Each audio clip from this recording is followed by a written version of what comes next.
How can I use Nadex with the goal of capitalizing on the movement of popular individual stocks?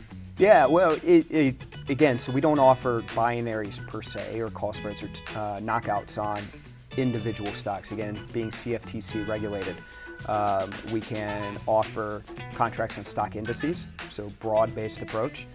We can offer contracts on commodities, gold, oil, and we can also offer contracts on currencies. If we were to go down that road of a single stock, so for example, a binary on Tesla, we would then fall into SEC jurisdiction, just different requirements there. Now, that being said, no different. I mean, you look at the equity market or the stock market, if you will, and you look at ETFs.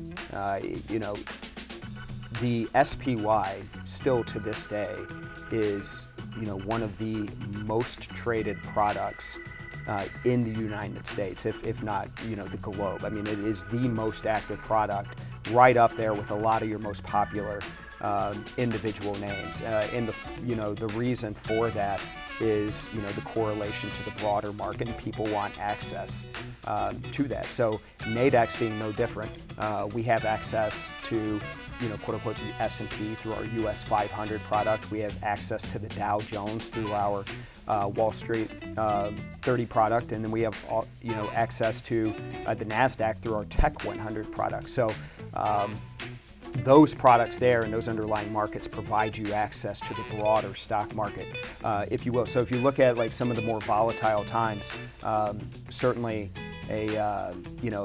back in the February, March period of 2021 with the Wall Street bets and a lot of the focus on technology names, your FANGs, if you will.